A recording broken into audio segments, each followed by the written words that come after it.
Welcome back to Don't Tell Me About Yourself podcast. We are at the Shaker booth at Unleash America in Las Vegas, and we are sitting with Rosie Parra.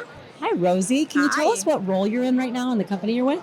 Yes, I am the corporate HR director for Caesars Entertainment. That's amazing. Yeah. Here, we're close to home, right? Yes, Very close to exactly. home. Like literally across the street. Is our office? That's amazing. Yeah, you're definitely our most local guest. I know that Yes. for sure. Yeah. I'm curious to know if you could start by just talking to us about what's something in your industry that most people completely misunderstand. Something in the industry that people misunderstand. Well, can be a lot of things.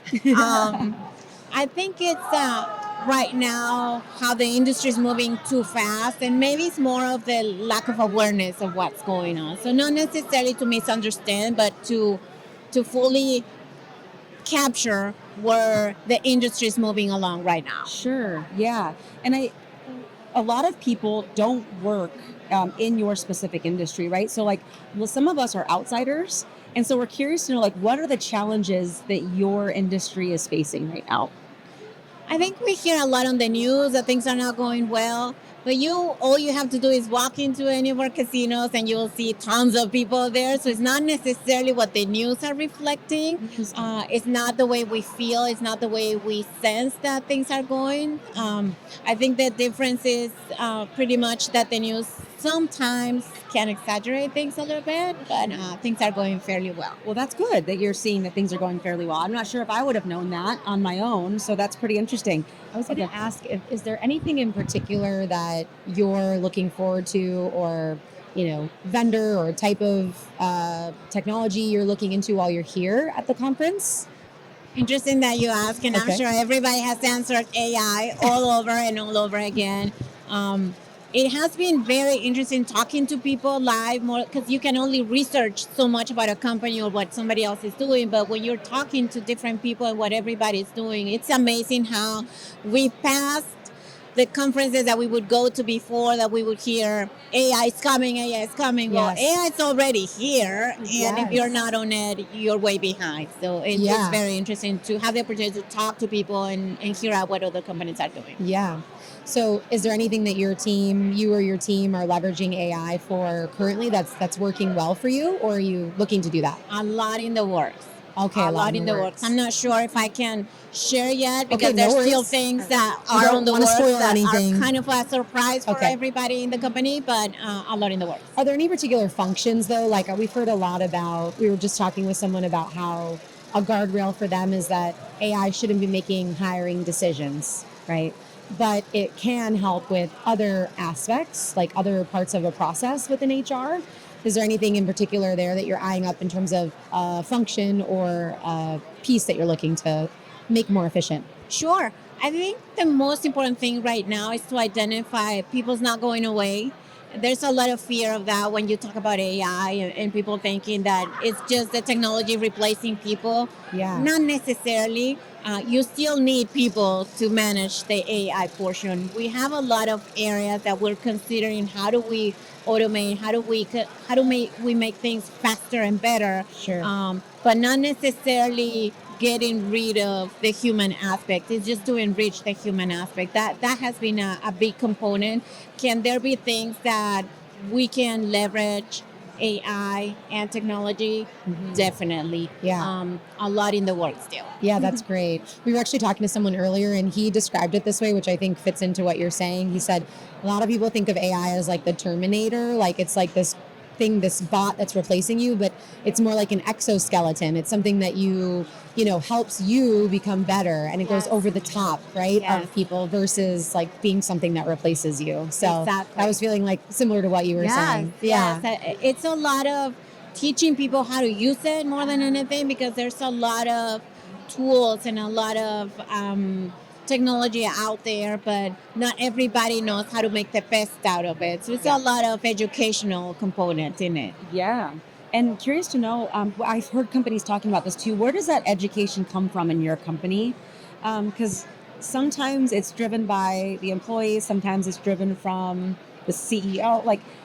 Where does that innovation or that curiosity mostly come from in your company? Like, who's driving it, you know? I think it's a little bit of everywhere Yeah. and everyone. Yeah. It's coming from the outside. It's coming from the It's all inside. It's an all enclosed completely. Yeah. Yes. Okay. Yeah. Are there any specific metrics or data points that you rely on the most right now in your work? There are a lot of metrics. Not sure if I follow. If you want to tell me a little bit more specifically on what aspect you're asking. Well, what's one of the most like important responsibilities that you're focusing on right now? In your role, is it hiring, or like what's one of the big buckets you're focused on right now? My role encompasses everything because we course. have 8 properties here in Las Vegas. So we have a team that's dedicated specifically for the talent acquisition. Yeah. My team specifies on everything else aside from that. So Oh. we have all the employee and labor relations side, on the corporate aspect, Sure. that oversees all of the HRs around the company. So it's a pretty major side of things. We also have our Caesars digital side as well. So Yeah.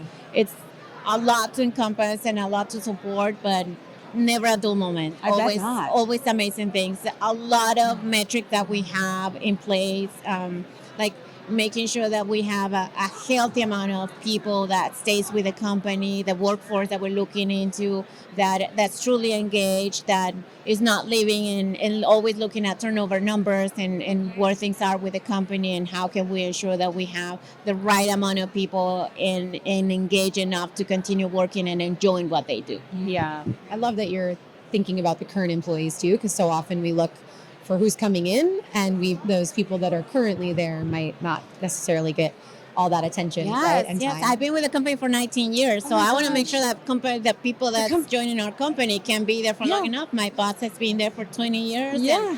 And it's been, we have a very tenure amount of team members around us. That's amazing. Well, you're coming up on a big anniversary then. 20 years is right around the corner. Yeah, Oh it's my right around the gosh. corner. Looking forward to it. Did you get like a plaque or like a nice corporate gift, I assume? Something? There are some Oh, good. very Okay. nice perks. Shout out. Yeah. Yes. Well, one question I have is, what's the number one thing that talent leaders need to know, like, or be thinking about in the year ahead from your perspective? I think we go back to the AI. Okay. It's the big component right now. How do we jump on board? How do we make sure that we are not hindered at any point, any data that could be considered as confidential from employees on how you're using that data, and how do you support the information that you're handing out, what's coming in, what's going out. So because you need definitely the both components to ensure. And it's kind of the wild, wild west right now for AI, right? It's kind of reminding me of when the internet first, became, there wasn't a lot of guardrails. There wasn't a lot of understanding of what we could do, what we shouldn't be doing, right? And we just had to learn over time. And that's kind of where we're at with AI. Yes. It's very wild, wild west. But I think it's important companies like yours are thinking about guardrails before you're forced into them, right? Yes. Like, so kind of with that ethical or moral compass to start, right? Because Exactly. eventually the things you're referencing will be, against the law, right? Yes. But they're not yet. And so until then, what are you doing to prepare? I think that's really, really smart. Amazing. Absolutely. Well, thank you so much for your Thank time. you. This has Thank been you, so ladies. fun. Where can people find more about you or follow along with you in your career or your journey? Thank you. I have a LinkedIn profile. Perfect. I have all the information there. I try to be active on it and have over 20,000 followers. Oh my gosh, Rosie. I try to be active on LinkedIn. A lot of people that you get to know on that aspect, and that you reach out and that you continue with some type of keeping track of each other. So Amazing. that's definitely a great way. I didn't know we were in company with fellow LinkedIn influencer, Lorna. I know. How exciting. 40,000. I mean, well deserved. And I'm excited to see what you put up there. Absolutely. Thank Thank you so ladies. much. Great spending time with both of you. Enjoy the rest of the conference. Thank you. You as well.